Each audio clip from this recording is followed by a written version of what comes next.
तालिबान ने अमेरिका को आंख दिखाई है। 31 अगस्त के बाद हमला बर्दाश्त नहीं। ड्रोन हमले को लेकर तालिबान की चेतावनी। काबुल एयरपोर्ट पर उल्टी गिनती शुरू। अब भी हजारों लोग एयरपोर्ट के बाहर मौजूद। अमेरिका का वादा 300 फंसे लोगों को निकाल लेंगे। तो आप देख रहे हैं दोनों तरह की बातें हो रही हैं और यह भी बात हो रही है कि जो कहा है वो निभाया जाएगा। कमर आगा साहब, आपका अंदाजा? कमर आगा साहब के सिग्नल्स फ्लक्चुएट कर रहे हैं। विवेक काटजू साहब इस बीच इशारा कर रहे थे कुछ कहने के लिए। विवेक सर। नहीं, देखिए, जो हमारे पाकिस्तानी दोस्त कह रहे हैं ड्रग्स के निस्बत, अफीम के निस्बत, वो मुझे लगता है उसमें हिस्टोरिकली सही नहीं है। इतिहास की पढ़ने से जो जानकार हैं वो ये मानते हैं कि 1990 के दशक में जब तालिबान ने अफीम की खेती पर रोक लगाई थी तो इसलिए नहीं क्योंकि वो चाहते थे कि अफीम को खत्म कर दें अफगानिस्तान में। वो इसलिए लगाई थी क्योंकि मार्केट में अफीम के बाजार में अफीम के दाम बहुत गिर गए थे, तो वो करेक्टिव था। दूसरी चीज, इस 20 सालों के दौरान में ये जानकार ये भी जानते हैं कि तालिबान ने और तालिबान के पीछे जो लोग हैं उन्होंने अफीम से फायदा उठाया है, अफीम के धंधे से फायदा उठा के तालिबान की मदद की है, फाइनेंशियल मदद की है। इसमें कोई ये किसी से बात ये छुपी नहीं है।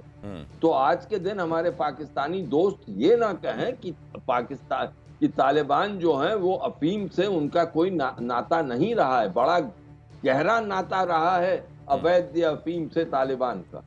ठीक है, ये कई चीजें ऐसी है। तो ये क्या अब तब्दीली है या ये इंटरनेशनल मार्केट में अब अफीम को लेकर जो सिचुएशन है उस हवाले से ये भी समझूंगा, लेकिन पहले अब ये समझ लें, क्योंकि ये काउंटर आप लगातार देख रहे हैं, ये काउंटडाउन लोगों की बेचैनी बढ़ा रहा है। इसको लेकर पहले हम क्लियर हो जाना चाहते हैं कि एक्चुअली होने क्या वाला है। सारे लोग इवैक्यूएट नहीं किए जा सकते, खासतौर से वो लोग जो अमेरिका और अलाइड फोर्सेस के सिंपैथाइजर्स रहे हैं या उन्होंने फैसिलिटेट किया है कभी उनकी काम करने को वहां पर और अफगानिस्तान से ताल्लुक रखते हैं। जाहिर है वो वहां के आम लोग हैं, लेकिन अभी डरे हुए हैं। इवैक्यूएशन को लेकर उनके संदर्भ में स्थिति कैसी समझी जाए ये भी समझना बहुत अहम है। योगेश जी, आपके पास मैं आना चाहता हूं, ऐसे लोगों के बारे में क्या तय हो रहा है, क्या बात हो रही है? और ये जो मैंने आपसे पूछा था, आइडेंटिफाई कैसे करते हैं कि ये हमारे बीच का है, ये हमारे बीच का नहीं है? सर, आइडेंटिफाई तो देखो करना ये मुश्किल है कि अपने बीच के कि नहीं है, लेकिन एक्चुअली जो लोग विदेशी कंपनी के लिए काम कर रहे थे, जो लोकल लोग, उनको जरूर ऐसे सुनने आ रहे कि वो उन लोगों के साथ जरूर अत्याचार कर रहे हैं वो लोग। तो ये आइडेंटिफिकेशन जाहिर है कि मुश्किल है। और ये अगर ये सामान्य समझ कह रही है और आपने वहां के हालात देखे हैं, आप भी ये कह रहे हैं, तो जरा अपने मेहमानों से, एक्सपर्ट से भी ये पूछ लेता हूं मैं। विनोद सर, ये आइडेंटिफाई करना, ये डिमार्केट करना कि ये किस तरह का आदमी है, ये अब ये आम माफी दे दी गई, अब ये हमारा आदमी है, या इसने कभी अमेरिका को मदद की थी, हमारा नहीं हो सकता, ये कैसे मुमकिन होगा? देखिए, बड़ा मुश्किल है क्योंकि उसमें पर्सनल वेंजेंस भी आता है। लेकिन कहा जाता है, ये रिपोर्ट्स है कि अमेरिका जब वहां से विड्रॉ किया तो उन्होंने बायोमेट्रिक्स के पूरे वहां पर छोड़ दिए हैं। तो उस बायोमेट्रिक्स में और उस आइडेंटिफिकेशन है जो 20-25 हजार लोग जो अमेरिका की मदद कर रहे थे, तो उनके बायोमेट्रिक्स वहां पर है। लेकिन वही मैं कहना चाहता हूँ, जो तालिबान है वो एक स्ट्रक्चर्ड ऑर्गेनाइजेशन नहीं है, एक संस्था, ऐसी संस्था नहीं है जहां पर एक हुक्म हो ऊपर से और वो हुक्म चले।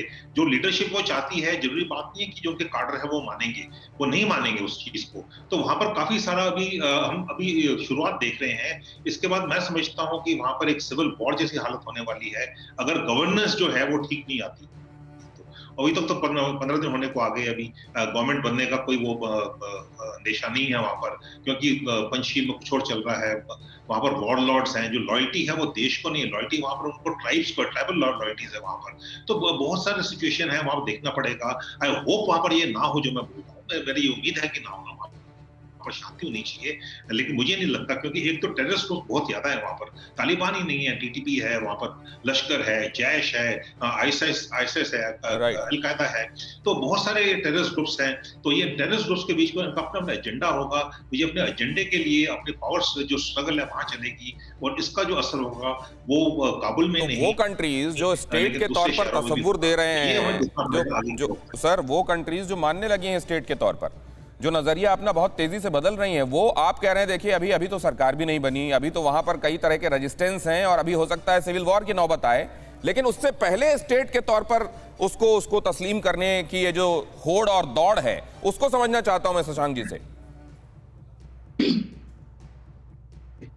एक प्रकार से बहुत देश चाहते हैं जिनके साथ काम करने वाले वहाँ रहे हैं या जो अपना इन्फ्लुएंस वहाँ बढ़ाना चाहते हैं, तो वो सोचते हैं कि अगर अभी हाल में सबसे पहले वहाँ पहुँच जाते हैं तो उम्मीद है कि जो भी तालिबान का ग्रुप वहाँ पे बनता है वो उनके फेवर का होगा।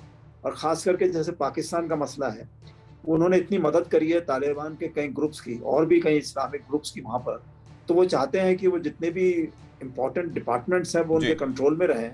और तालिबान जो है अगर किसी तरीके से अमेरिका के वेपन सिस्टम्स को शेयर करना चाहते हैं रिवर्स इंजीनियरिंग के लिए, तो वो पाकिस्तान के थ्रू करा जाए, तो पाकिस्तान का वहाँ पे इन्फ्लुएंस जो है ज़बरदस्त बना रहे, तो इसके लिए ज़रूरी है।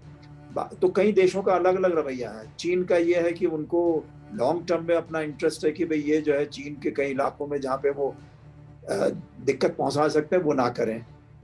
रूस का भी यही मसला है। दूसरा जो सुपर पावर गेम चलता रहता है, तो उसकी वजह से भी ये लोग चाहते हैं कि अफगानिस्तान में, तो फिर इन लोगों को एक लाइन में ये कहना चाहिए सर कि वहां जो भी आ जाए, जो भी कुर्सी पर काबिज हो जाए, हम उसको एक्नॉलेज करते हैं। फिर ये कहना नहीं चाहिए कि तालिबान को मानते हैं किसी और को, उनको कहना चाहिए कुर्सी पर जो है हम उसको मानते हैं। और फिर क्या अभी यूनाइटेड नेशन सिक्योरिटी काउंसिल के जो स्टेटमेंट में तब्दीली, उस पर भी मैं आऊंगा। काटजू साहब मैं उस पर आ रहा हूं सर। फिक्र आपकी, सोमवार से शुक्रवार रात 9 बजे सिर्फ TV9 भारतवर्ष पर।